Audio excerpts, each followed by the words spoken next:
From this morning's scripture reading of Romans 1:19 through 25, a portion of it reads, "They exchanged the truth of God for a lie and worshipped and served created things rather than the Creator." Genesis 1:1 tells us, "In the beginning God created the heavens and the earth." Psalms 96 verses 3 through 5 say, "Declare his glory among the nations, his marvelous works among all the peoples. For great is the Lord, and greatly to be praised. He is to be feared above all gods. For all the gods of the peoples are worthless idols. The Lord made the heavens." As you know, the first two of the Ten Commandments are, "You shall have no other gods before me. You shall not make for yourself a carved image or any likeness of anything that is in heaven above, or that is in the earth beneath, or that is in the water under the earth." But despite being warned over and over and over about it, the Israelites fell into captivity and were severely punished for worshiping idols, other gods, and parts of the creation. Why did the Israelites do it? Because they were influenced by and listened to the people around them spouting their false beliefs and ideas instead of listening to and following God's teachings and commands. Have we learned from the Israelites' mistakes? Today, we don't bow down before wooden or metal idols, but many people have fallen prey to worshiping the creation instead of the Creator. Many have lost their faith by listening to the world, to so-called teachers, preachers, scientists, or friends who push naturalism, atheism, evolution, human ideas and thoughts and rules in opposition to God and to the truth He set forth. As I pointed out in a couple of my previous talks, these people try to equate their beliefs with science and make it seem like it's Christians versus science, but when science actually supports the biblical account. Unfortunately, their attempts have been pretty successful. As time goes by, it seems like more and more people fall for it, as can be seen in recent surveys. It seems to be the number one reason many people fall away from the faith. They have people believing that science is on their side while all we have are miracles to explain things.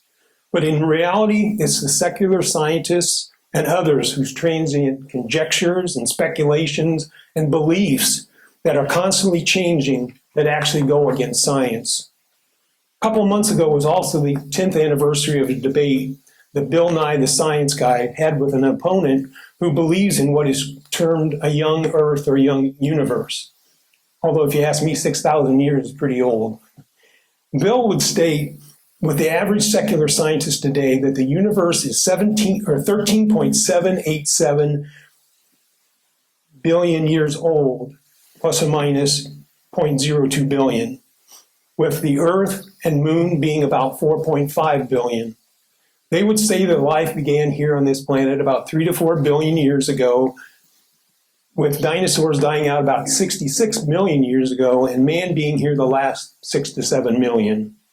They would also try to intimidate with statements like, "All scientists believe this." Often they denounce others who believe in a younger Earth or universe as foolish and ignorant. But what I really find is funny is that the vast majority of scientists in the past did not believe in 13.7 billion years as they do.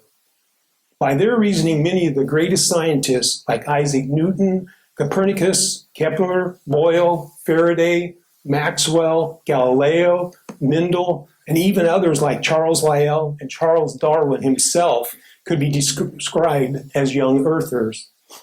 And from the viewpoint of other scientists that believe the age is 25 billion or even a lot more than that, the atheists of today themselves could be classified as comparatively young earthers. In the debate between the old and young Earth proponents, both the Earth and in the debate, both the old and Earth proponents appealed to science in their presentations. But how could that happen with both sides? Well, the same evidence, the same rocks, fossils, stars, etc., are there for everyone to evaluate. whether you're a Christian scientist or a secular scientist. How you look at the evidence, your presuppositions and beliefs are going into the investigation will largely influence what your conclusion is. A big part of the problem is that people sometimes use the word science to mean different things. So before going on, I'd like to quickly give a few definitions of it and other words that we'll be using. As we'll use it this morning, science is systematic knowledge of the physical or material world gained through observation and experimentation. It's not a matter of consensus of opinion. It's not a matter of educational level or special knowledge, or it will happen if you wait long enough. But data and evidence and truth, laws, knowledge, proofs, things that are true and factual and predictable, mostly discovered as a result of using the scientific method, which, if you can remember from school, is just a process of discovering how things operate in the world, repeatable and observable phenomena in the present. You make an observation, you have a question about it and research it, you form a hypothesis, test the hypothesis by doing experiments that are repeatable and reproducible. You gather the data and analyze it. Then you come to a conclusion. Either the evidence supports the hypothesis or counters it. As a result, you gain some knowledge. You can report it, modify the hypothesis, or whatever.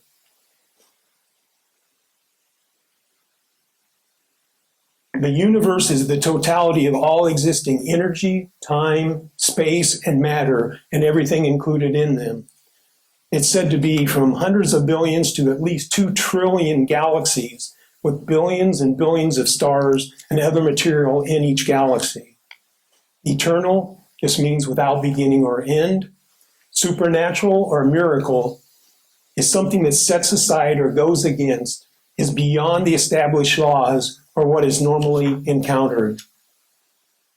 The great scientists like Newton and others understood from passages such as Genesis chapter 1, Genesis 8:22, Jeremiah 33 verses 25 and 26, Colossians 1:7, and Hebrews 1:3, that the universe has a regular way of running that God established and maintains. And in trying to understand it, the Christian scientists like Johannes Kepler were making an attempt, as he said, of thinking God's thoughts after him. God established the laws of logic, and the laws of science are just descriptions of how he runs the universe. Yes, being outside of time and space, being all-powerful and the one who created this universe, it makes sense that he could set aside the normal way of doing things and do supernatural acts. But he didn't just do them haphazardly on a whim, but those occasions were limited to the creation and instances of judgment, showing his benevolent power, or verifying his word through the prophets, his son, and the apostles, etc. They were plainly documented as being outside the regular law that he established and maintains. Now, the secular scientists, on the other hand, have to borrow the assumption of the regularity, the normality of the way the world runs. They have no one's promise, but depend on the truth of it in using cause and effect, in assuming that an experiment will repeat instead of just being one of their accidents. Both Christian and secular scientists agree in the testing and gathering of data in today's world. It's when you start talking about things that are in the past that the disagreement pops up. Things that are in the past are unique, unrepeatable, unobservable events. You can't do scientific experiments on things that are in the past like in the present. You have to make assumptions, try to determine what may have happened. Ultimately, what you take as your final authority largely determines the final outcome of any investigation. The basic premise of the atheists of secular science is naturalism, materialism, uniformitarianism. James Hutton, the so-called founder of modern geology, explained it like this: the past history of our universe must be explained by what can be seen to be happening now. No powers are to be employed that are not natural. No action be admitted except those of which we know the principle. And Professor Richard Lewontin, a geneticist, was one of the world's leaders in evolutionary biology. He wrote the very revealing comment. It illustrates the implicit philosophical bias against Genesis creation, regardless of whether or not the facts support it. Our willingness to accept scientific claims that are against common sense is the key to an understanding of the real struggle between science and the supernatural. We take the side of science in spite of the patent absurdity of some of its constructs, in spite of its failure to fulfill many of the extravagant promises of health and life, in spite of the tolerance of the scientific community for unsubstantiated just-so stories, because we have a prior commitment, a commitment to materialism. It is not that the methods and institutions of science somehow compel us to accept a material explanation of the phenomenal world, but on the contrary, that we are forced by our a priori adherence to material causes to create an apparatus of investigation and a set of concepts that produce material explanations, no matter how counterintuitive, no matter how mystifying to the uninitiated. Moreover, that materialism is absolute, for we cannot allow a divine foot in the door. The eminent Kant scholar Louis Beck used to say that anyone who could believe in God could believe in anything. To appeal to an omnipotent deity is to allow that at any moment the regularities of nature may be ruptured, that miracles may happen. Again, their statement is that there is no supernatural and that nature or matter and energy is all there is and all that is allowed. But do they really believe that and practice it? That's what I'd like to put on test this morning. Remember, I define the words because often people use them to mean various things. People say that the birth of a child or a beautiful flower or a gorgeous sunset is a miracle. But those things actually happen every day. They are wonderful, yes, but they are natural in that they happen regularly. They are not super or beyond natural. Now, if you stepped off a cliff into thin air and stayed there without any artificial assistance, instead of falling, that could be termed supernatural or miracle as we're using it this morning, because it goes against what we know happens in accordance with the law of gravity. So do they invoke the supernatural or miracles? Let's start with an important question. As Bill Nye noted in the debate, everyone wants to know where they came from. At one time in the last century, the secular scientists held three basic theories about the universe. Two of them claimed that the universe is eternal, the steady state and oscillating universe theories. The third one, the Big Bang theory, held that there was a beginning and will be an end to the universe. Because the data seemed to indicate that the universe is expanding, the steady state theory proposed that matter was continually being created to keep a constant density. However, the other scientists criticized it, asking where the material was being created from, because the first law of thermodynamics mandates that energy or matter cannot be created or destroyed. Basically, the only answer that supporters had was that, well, only a little bit is being created at a time, and it's an amount too small to even to be measured. But still, for it to be constantly popping into existence against the first law would be supernatural. It would be an ongoing miracle, but they would rather have that than acknowledge God. And in defense, they would retort, well, where did the Big Bang come up with all its energy and material? Remember, we referenced the possible 2 trillion galaxies of billions and billions of stars in each, along with the other matter and energy that make up the universe. According to the Big Bang, all the universe's energy and matter popped into existence from nothing at one time against the first law. Now that would be a big miracle. It's beyond comprehension how much matter and energy there is that the Big Bang theorists say that's like nothing. To get their theory to match the evidence and data, they continually revise the theory and have added ideas over the years. There are 2 abstractions called dark energy and dark matter that they have continued to modify so that they are now said to comprise about 96% of the universe. All that mind-numbing amount of stars and matter and material and its trillions of galaxies make up 4% of the galaxy, of the universe. To top it off, the abstractions are termed dark because they're invisible. But not only can they not be seen, they actually can't be observed in any way. There are notions that so far are only abstract ideas to help band-aid the theory. So beyond nature, that sounds supernatural to me. Again, the secular scientists discovered several problems with the Big Bang, not correlating with the evidence, so they added a concept known as inflation at the beginning, when everything came into existence from nothing. Now, by inflation, they're not talking about how much money isn't buying the way it used to, but this inflation is a supposition that states that the universe would go from like a pea-sized object to a multi-billion mile solar system sized object in a millionth of an eye blink. Nothing is observed in science could explain what could cause something like this. What started it? How and why did it start? How could it expand at many, many times the speed of light? What would stop it? How would it stop and why? So here are 4 major miracles, and they would say that it hasn't even gotten through the first second of the universe's history yet. And for all you Star Trek fans, where's all the antimatter? When energy gets turned into matter, according to the famous Einstein theory or formula, E equals mc squared, the standard laws of particle physics state that an equal amount of matter and antimatter must be produced. So miraculously, the universe is here despite their theory indicating this isn't the way it should be.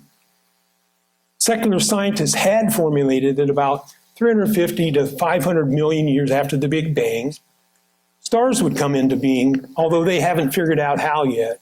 Another supernatural event, apparently. You see, the problem is that stars won't readily form from a gas cloud as they postulate. When it begins to contract, the gases are heated, and it actually tries to expand because of the gas pressure. There's also rotation, turbulent motion in the cloud, angular momentum that resists the contractions, as well as the galactic magnetic fields also fighting it. Some secular people try to invoke the supernatural dark matter in an attempt to explain how all these forces could be overcome. And then, long after the stars came into existence, they said about 3 to 6 billion years after the Big Bang, galaxies would begin to form so slowly. But the Hubble Space Telescope had shown stars and galaxies much older, much further out than it was predicted by their theory. It had actually found stars and entire galaxies when they weren't even supposed to be starting to form yet. They changed the theory to say that somehow they formed earlier. But they looked forward to the James Webb Space Telescope, which was being designed to look farther out into space than the Hubble scope and into the infrared portion of the spectrum. Based on these expectations, they predicted 3 things. First, that fewer and fewer galaxies would be found at greater distances with none beyond the redshift 14. By that dating, they would say about 300 million after the Big Bang. Second, that the farthest or earliest galaxies would have low mass and be clumpy and irregular. Third, that the farthest galaxies would have only population 3 stars. These are theoretical stars made up only of hydrogen and helium and perhaps trace amounts of lithium, no heavy elements. But a creation-believing astronomer documented 3 alternate predictions. One, that there would be lots of galaxies at great distances, even beyond redshift 14. 2, that the farthest galaxies would be fully formed and look like the ones that we have around here, both massive and well-structured. And number 3, that the farthest galaxies would have population 1 and 2 stars, that is, those having detectable heavy elements like carbon or oxygen, etc. The telescope's first images started coming in July of 2022. Within a short period of time, you could start seeing news articles with titles like, "We just discovered the impossible. Giant young galaxies shake our understanding. Impossibly early, impossibly massive galaxies. The James Webb Space Telescope uncovers ancient galaxy challenging cosmic theories and baffling scientists. Too many stars too early, and the Big Bang theory is broken." The scope showed many huge, well-formed galaxies made up of stars with heavy elements. Even more recent Webb photos show galaxies said to be redshift 20, that is, they would say about 180 million years after the Big Bang. How are they to explain these things? It appears that all three of their predictions failed and the creationists were right. How could this be? Their theory was not meeting the evidence again. How do they keep believing in spite of all the evidence against it? Why do people come to the conclusions they do after looking at the evidence? Well, again, whether you're a believer or an atheist, how you look at the evidence, your presuppositions and biases in reasoning will largely dictate what your conclusion is. Sometimes people aren't really rational with their rationale.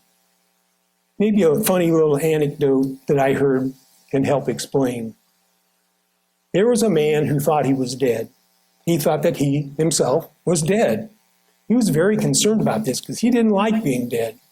Of course, he was perfectly healthy. There was a doctor telling him, "You're healthy, you're walking and talking." He said, "Well, bodies can have muscle spasms sometimes even after clinical death, so that could explain my ability to walk and talk." The doctor said, "I have medical charts showing that you're perfectly fine." The man said, "Yes, but medical charts can be falsified. Maybe the names got swapped, or who knows if you're interpreting it right." The doctor says, "I'm going to prove to you you're not dead but alive. Do dead men bleed?" The man thought, "Well, you need the heart pumping circulatory system." He replied, "No, dead men don't bleed." So the doctor grabs a pin, pokes the guy in the hand, out comes some blood, and the doctor says, "See, you're bleeding." To which the guy responds, "How about that? I guess dead men do bleed." So, by definition, they have evoked multiple miracles just to get the universe started. And the stars and galaxies here, according to their theory, they supposedly deny any supernatural. And since I started researching for this lesson, even more data has been released that is even more damaging to the Big Bang theory regarding the size and the brightness of early galaxies. But as you in Wednesday night Bible class will remember from Hebrews chapter 11, there's a list of examples, and the author writes, "And what more can I say? For time would fail me to tell of an even longer list of examples." That's the situation I find myself in this morning. In astronomy alone, there are a multitude of miracles that the secular community depends on.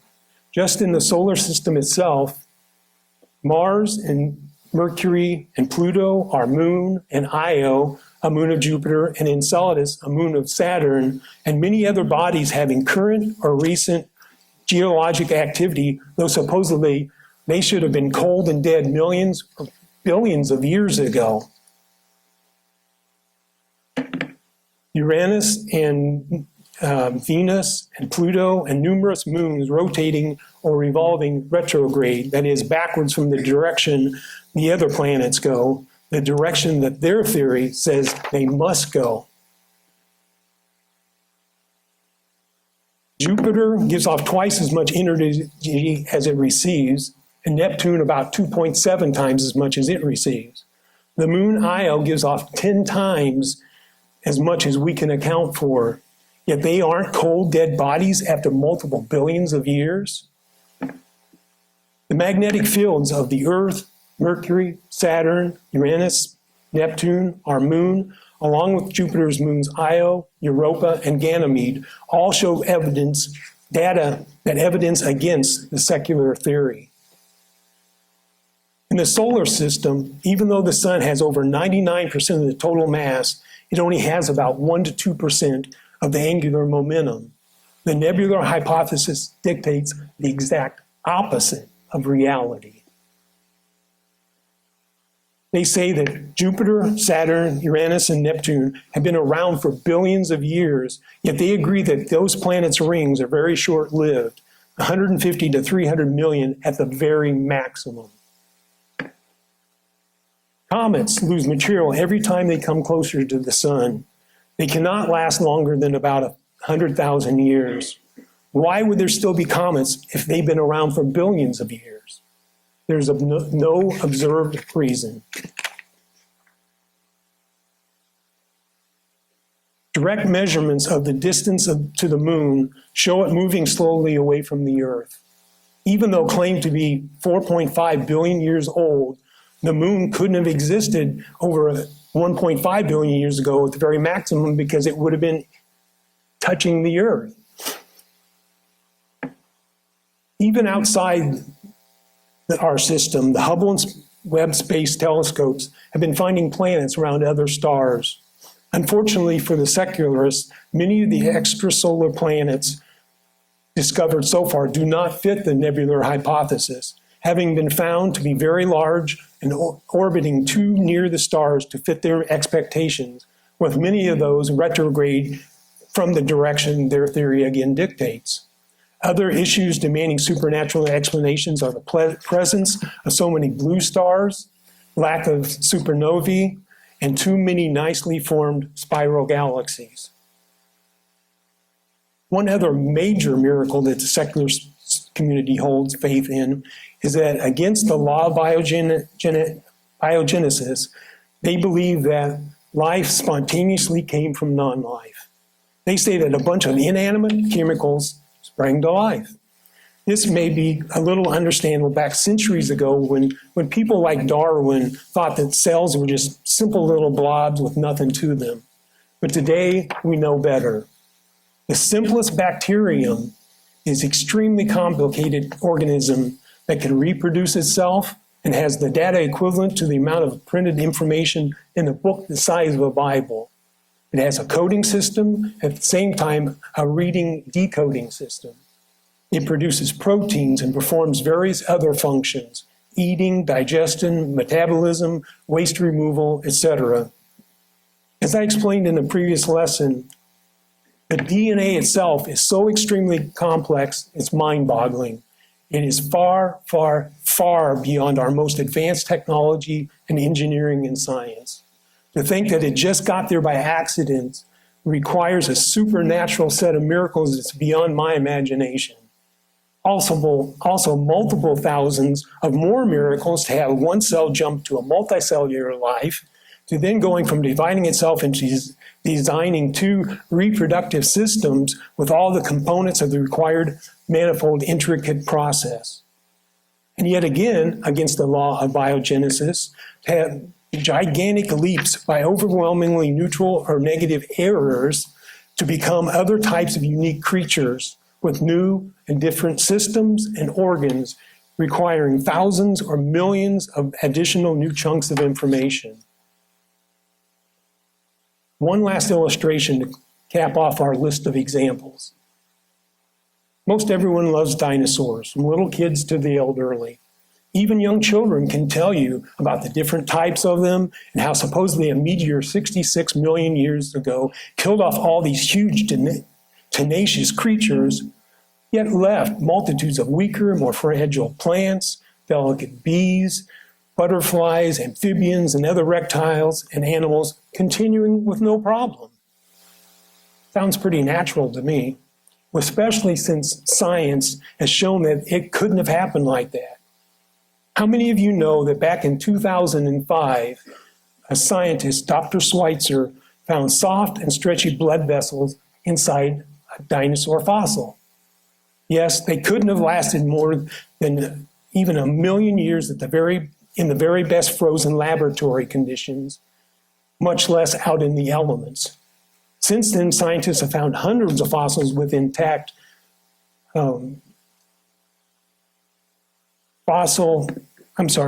Since then, scientists have found hundreds of fossils with intact blood cells, fragile proteins, hemoglobin, skin, soft tissues such as flexible ligaments and blood vessels, scales, and pigments like melanin, and even DNA and carbon-14. How could they have lasted 66 million years, or in some cases more than hundreds of millions of years? Science shows that they couldn't have. In many cases, the maximum amount of time would be in thousands of years. But so entrenched is the evolutionary paradigm in the scientific community that when Dr. Schweitzer tried to get her results published, she ran into all kinds of problems. I had one reviewer tell me that he didn't care what the data said. He knew that what I was finding wasn't possible, said Schweitzer. I wrote back and said, well, what data would convince you? And he said, none. Sounds like the dead man's position on evidence. It's either they believe in their miracles to plead their case or just deny reality.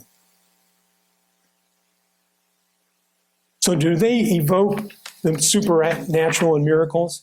I barely touched the hem of the garment in looking at the multitudes of required supernatural events in order for them to try to put together the stories that they try to get people to believe. There are other facts that should also keep us from following men on their path rather than on God's. Yes, one of the major life questions is, where did we come from? Others are, why are we here and where are we going? Listen again to their rationale. They propose that our existence is nothing but a fluke with no ultimate purpose. Atheist Oxford professor of biology Richard Dawkins has said, the universe we observe has no design, no purpose, no evil and no good, nothing but blind, pitiless indifference. When another evolutionist said, there's a large group of people who simply are uncomfortable with accepting evolution because it leads to what they perceive as a moral vacuum in which their best impulses have no basis. Dawkins replied, all I can say is, that's just tough. We need to face up to the truth. In a similar vein, another atheist, Professor William Provine from Cornell, said, there are no gods, no purposeful forces of any kind, no life after death. When I die, that's just all. That's going to be the end of me. There is no ultimate foundation for ethics, no ultimate meaning in life, and no free will for humans. Oxford University chemist and atheist Peter Atkins said, free will is nothing other than organized interplay of shifts of atoms. And Professor Susan Blackmore stated, in the end, nothing matters. If you really think about evolution and why we human beings are here, you have to come to the conclusion that we are here for absolutely no reason at all. One Christian wrote something that I think clearly shows the difference in the two perspectives. Where do we come from? We were created from the sublime, not grown from the slime. Why are we here? Since we were created in his image to be like him, to love, to share, to create, to care, to live a full, abundant life. And where are we going? Jesus told us in John 14:1-3, to a place prepared that is beyond our imagination, not just back to the ground to be forgotten about forever. Satan wants you to believe them when they say that you are an accidental bag of chemicals with no purpose and no decision that will shortly go back as chemicals into the ground. But God says that you were fearfully and wonderfully made in his image to live and love and fellowship with him now in this life and then forever. But that is your choice. You decide that this morning and every day of your life. The same data, the same evidence is there for all to investigate and evaluate. For them, it's the material world and people's ideas and opinions that they ultimately look to. So the supernatural, miraculous events that they invoke are like sporadic or one-time accidents without reasonable cause. While for the Christian, the final authority should be God's word. He spoke not only as an eyewitness, but as the creator himself. We may not understand everything about the creation. Mankind will ever be searching and striving to comprehend the magnificence of this universe. But again, the evidence is there for people searching to find out what they need in order to find the meaning of our origin, our purpose, and our destination. In Colossians 2, verse 8, he instructed us, "See to it that no one takes you captive by philosophy and empty deceit, according to human tradition, according to the elemental spirits of this world, and not according to Christ." We must honor God as the Creator and let nothing come before him. People are part of the creation, and we should never worship or serve them or their ideas. If God is not the king of your life, you have put yourself as an idol above him. You must realize that with all your sins and wrongs, you are separated from him. The good news is that Jesus paid the price for you. You must understand the gospel, repenting of your sins, confessing Jesus, and being baptized to start a new life in him. Or maybe there are some here this morning that have fallen again captive to the deceit, the trappings of this world. If so, God is waiting for you to come back to him, to put no idols, no other gods above him. If you have a need, please let us know as we stand and sing the invitation song.